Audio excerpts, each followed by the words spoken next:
माझी वयासे पाप बळे जोडलाय पैसा संसार करणे सर्व आशय शेवटी नाश पावलं।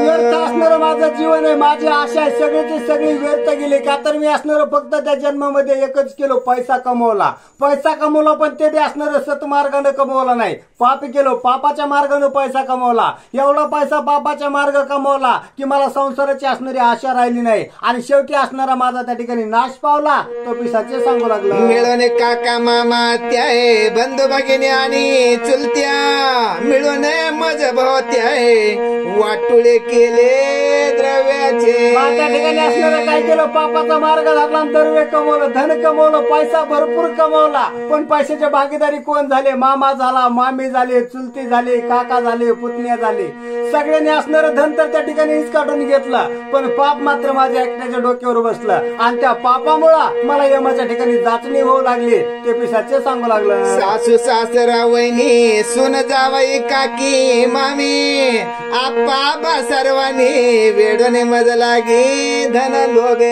त्या ठिकाणी काय झालं, ज्यावेळेस असणारं माझ्याकडे धन होतं, भरपूर असणारं पैसा अडका कमी होता, त्यावेळेस असणारे सासू सासरे माझ्या जवळ आले, बहीण आली, मेहुणे आले, बाशी आले, सगळ्याचे सगळ्यांनी मला येडा घातला का तर माझ्याकडे धन होतं, जेवढं माझ्याकडे दिसणारं धन होतं तेवढं ते सगळेजण घेऊन गेले, पण जे माझ्याकडे खरंच धन पाहिजे होतं, जे पुण्य पाहिजे होता ते मात्र मला कुणी दिलं नाही, असं तो पिसाचे सांगू लागला। शेवटी अंत कळालाय सुकळ झाली सोभवती गोळा हात देवनी कपाळाय रडती खळखळा धनासाठी। ज्यावेळेस असणारं मी म्हातारा झालो माझा अंत कळाला, शेवटचा असणारा वेळ आला, आता असणारं मी या ठिकाणी मरणार आहे आणि त्यावेळेस सगळ्याचे सगळे गोळा झाले पण कशासाठी? मी चाललोय ह्याचं दुःख एकाला बी वाटलं नाही, सगळ्याला वाटलं आपला असणारा करता मारायला लागलाय आणि हे मेला तर आपल्या इथून पुढे धन कुठून भेटणार आहे, आपण इथून पुढे पैसा कुठून कमवणार आहेत, म्हणून सगळेजण त्या ठिकाणी स्वतःच कपाळ पडून सगळे रडू लागले। म्हणती छत्र गेले आमुचे कोण रक्षण करील कुटुंबाचे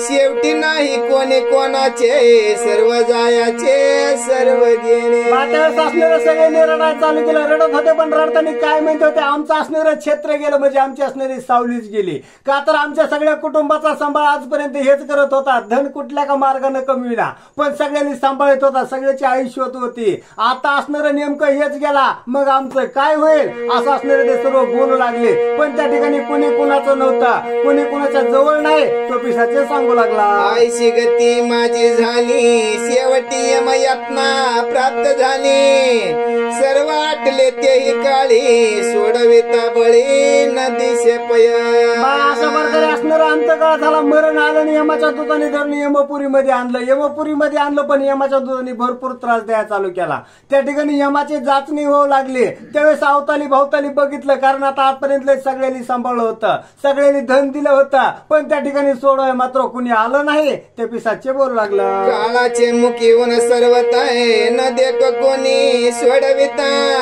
या लागी विचक्षण जनी तत्वताय मोक्ष पंथा स्मरावे। ज्यावेळेस असणारं काळाचं असणारं मुख येणार आहे, काळ ज्यावेळेस असणारं तोंड वाचून आपल्याकडे येणार आहे आणि त्यावेळेस काळाच्या तोंडातून आपले कुणी सोडवणार नाही, काळाच्या तोंडामध्ये असणारे एक दिवस जावाच लागणार आहे, पण त्यासाठी जर जायचं असेल तर मोक्षाचा मार्ग धरा, पुण्याचा मार्ग काहीतरी अवलंब करा, असं ते पिसाचे बोलू लागलं। एका सद्गुरु वाचून उपाय नाहीच त्रिभुवनी तोची सोडवे काळापासून इतरांची कहाणी नचलेची।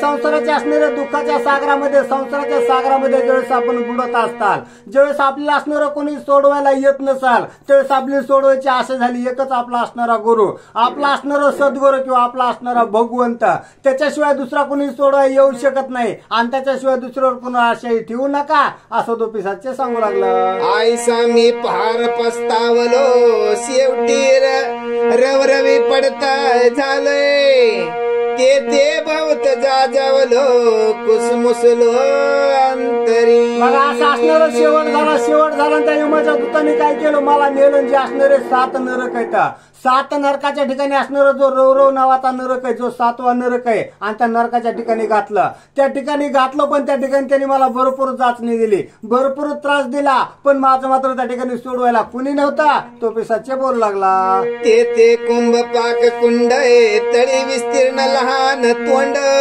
तया माझी नरक भरला उदंड, तोची दंड प्राण्या दे. माझ्या वेळेस असणाऱ्या यमाच्या दूताने मला धरलं आणि कुंभ पाकाच्या ठिकाणी नेऊन बुडवायचं सांगितलं. कुंभ पाक म्हणजे काय, मोठं असणारं भांड या, पण त्याचं तोंड अगदी बारीक केलंय. त्याच्यामध्ये सगळं असणारं नरक भरलेला आहे, सगळी घाण भरलेली, आणि त्याच्यामध्ये नेऊन त्या यमाचे दूत मला बुडवू लागले. तो पिशाचे सांगू लागला, त्या माझी नेऊन टाकीती एकावर एक रिचविती, उसंत नाही निगावाया प्रती, बुचकळ्या घेती एक एक. मात्र असणारे यमाच्या दूत काय करतात, ज्यांनी ज्यांनी पाप केले, जे जे यमाच्या नगरीमध्ये गेले, त्यांना त्या कुंभ पाकाच्या ठिकाणी नेतात आणि एकावर एक त्याच्यामध्ये सोडून देतात.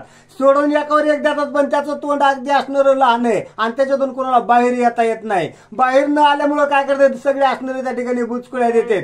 सगळे असणारे म्हणजे त्या ठिकाणी बुटकुळ्या खातात, पण त्यांना बाहेर निघता येत नाही. मुख काढितावरती तव टोले देती यमदूते, मागुती आत लोटीते, नाकी तोंडी भरत नरकतो.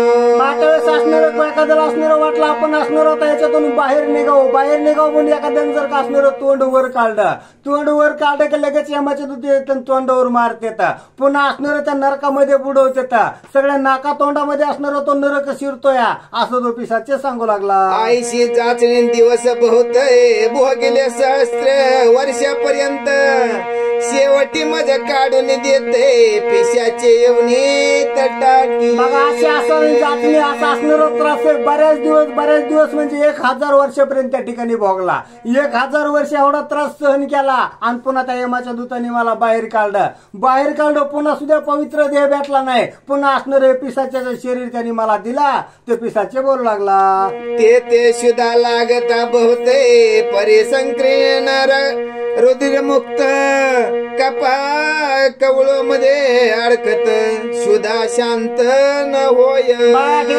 पिशाच्याचा देह दिला आणि त्याच्यामध्ये काय झालं, नियमितपणे असणारी भूक लागायला लागली, नियमितपणे असणारे पोटात आग पडायची. कुठले असणारे जाऊन प्राण्याला मारायचं खायचं, पण प्राण्याला जर मारलं त्याचं जर असणारं रक्त पेलं, त्याच्यामुळे पोटामध्ये अधिक जास्त आग पडायची, जास्त भूक लागत होती. तो पिशाचे सांगू लागला, उदक प्राशन नाही, संविधान किंवा स्वच्छ देही, निर्मळ पाहतात नाही, आयशे देही दुःख यात.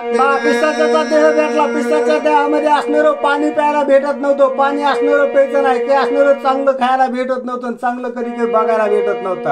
असं असणारं म्हणजे हा पिशाच्याचा देह आहे, आणि तो देह असणारा मी या ठिकाणी भोगू लागलोय. तो पिशाचे त्या ब्राह्मणाला सांगतो, वस्त्र नाही दिगंबर, वृक्षावर या मुचे घर, आयसा भोग 30,000 संवत्सर भोग. त्या ठिकाणी असणारं म्हणजे पिशाच्या देहामध्ये राहायला घर नव्हतं, अंगावर घालला कपडा नव्हता, वस्त्र नव्हतं, अगदी असणारं दिगंबर अवस्थेमध्ये म्हणजे अगदी असणारं नाग्या अवस्थेमध्ये राहायचं. नाग्या अवस्थेमध्ये असं असणारं म्हणजे मी किती दिवस, 1-2 दिवस नाही, 30,000 वर्ष हे पिशाच्याचं रूप भोगला. ते पिशाचे सांगू लागला, या लागी भाकीत करणा, कृपाळ तू तापशिराणा, देऊ काय पुण्यदान आहे, निवार्यातना माझी हे. त्यासाठी असणारं ते पिशाचे कोणाला ह्या शूद्राला विनंती करत होता, ह्या शूद्राला असणारं विनवणी करून बोलत होतं, हे बाबा तू असणारं काय कर, काहीतरी असणारं पुण्य आणि ते मला या ठिकाणी दान कर, माझ्यावर कृपा कर, माझ्यावर उपकार कर, पण काहीतरी पुण्य दान करून माझ्या पिशाचेच्या देहामधला उद्धार कर, असं तो पिशाचे बोलू लागला. अवघे गेले सुखाचे सांगती, शेवटी झाली हे माझी गती, कृपा सागरा दया मूर्ती, करी निवृत्ती पापाची. मात्र असणारं पिशाचे सांगला, जे असणारे माझे सगळे अवघे होते, जे सगळे नातलग होते, सगळेजण असणारे काय केलं, सगळ्यांनी आयत खाल्लं. पापी एकट्याने केलं, त्यांनी आयत खाल्ला म्हणून त्यांना असणारं सुख भेटलं. सगळे सुखाच्या संगतीने निघून गेले, मी मात्र एकटा या ठिकाणी दुःख भोगू लागलोय. दुःख अवस्थेमध्ये आहे तरी माझा या ठिकाणी उद्धार कर, असं तो सुधाराला बोलू लागला. एवढा उपकार करी सुकृत बांधे आपले पदरी, चुकली माझी जन्म मरण फेरी थोर उपकारी बुडेन मी. त्याने सांगितलं एवढं असणार थोडस उपकार माझ्यावर कर, तुझं असणार जे पुण्य असणार थोडस माझ्या पदरामध्ये टाक, माझ्या पदरामध्ये थोडस पुण्य घाल आणि माझं जे असणार आहे जन्म मरणाचं राडगाड गय, जे जन्म मरणाचा फेरा आहे एवढा असणार चुकव, असं तो पुन्हा विनंती करू लागला. आईशी करुणा दिनवाणी ऐकून शूद्र द्रवला अंतकरणी, मग उदक करी घेऊनी संकल्पनी सोडित. असं जर असणार करुणवाणी अगदी असणार म्हणजे बारीक तोंड केलं अगदी असणार शीन आवाजामध्ये तो पिशाची विनंती करू लागलाय. पिशाची विनंती असणारी त्या ब्राह्मणांना ऐकली, त्या शूद्रांना ऐकली आणि शूद्राचं अंतकरण दरवलं. त्याच्या ठिकाणी असणारी माया उत्पन्न झाली. लगेच शूद्रानं आपल्या हातामध्ये असणार पाणी घेतला आणि काय संकल्प केला ऐका. म्हणे महापुरुष ऐक, तू तव कर्म पातकी देखे, तू ते पाहून अधिके दया माते उपजली. असणार तो शूद्र बोल लागला, हे महापुरुषा तू असणारा कसा कर्माचं पाप आहे तुझ्या डोक्यावर असणार, तू असणार कर्म वाईट केलंस आणि वाईट कर्माचं वाईट फळ भोगलंस, पण तू जे असणार मला या ठिकाणी सगळं सांगितलंस आणि त्याच्यामुळे माझ्या अंतकरणाच्या ठिकाणी दया उत्पन्न झाली आणि ती दया उत्पन्न झाल्यामुळं मी तुला काय बोलतो याच्यावर लक्ष दे. तरी सप्तदिन स्नानाचे फळ मी आचारी जो केवळ, मल महात्म्याचे निर्मळ ते जळ शेपय. सांगितलं हे असणारे पिसाच्या मी असणार जो असणार अधिक मासामध्ये जे असणार 1 महिना आंघोळ केली, 1 महिना आंघोळीचं जे असणार पुण्य कमवलंय आणि त्याच्यामधलं फक्त 7 दिवसाचं आंघोळीचं पुण्य, 7 दिवसाचं असणार फळ हे तुला अर्पण करतो, असं तो शूद्र बोलू लागला. या सप्तदिनाचे पुण्य करुणा तुझे पापक शाळना, तात्काळ जाई उद्धारून आयशे म्हणून उदक सोडिले. शूद्रानं काय केलं, मी जे असणार 7 दिवस पुण्य कमवलंय, 7 दिवसाचं जेवढं असणार पुण्य या आणि त्या पुण्याचं असणार फळ म्हणजे तुझ्या असणाऱ्या पापाचा नाश आहे. तुझं सगळं पाप नाश होऊन जाऊ दे, माझं 7 दिवसाचं पुण्य तुला लाभू दे आणि तुझा उद्धार होऊ दे, असा तो शूद्र बोलला आणि आपल्या हातावरलं पाणी त्या पिसाच्या हातावर टाकलं. ते उदक पडता प्रेत हस्ती, तेथे आश्चर्य झाले श्रोती, अवधारो परम प्रीती महापातकी उद्धारला. जसं असणारं शूद्रानं म्हणजे 7 दिवसाचा नियम केला, आपल्या हातावरचं पाणी घेतलं आणि त्या पिशाच्या हातावर टाकलं, पिशाच्या हातावर पाणी टाकलं आणि त्या ठिकाणी आश्चर्य गळलं. एक असणारं नवल गळलं, का तर तो असणारा महापापी होता, महापापी पिशाचे, पण त्याचा त्या ठिकाणी उद्धार झाला. तात्काळ दिव्य देह पावला, प्रेतभाव सर्व लोपला, तवा अकस्मात देखील आहे घंटार स्वर्गीचा.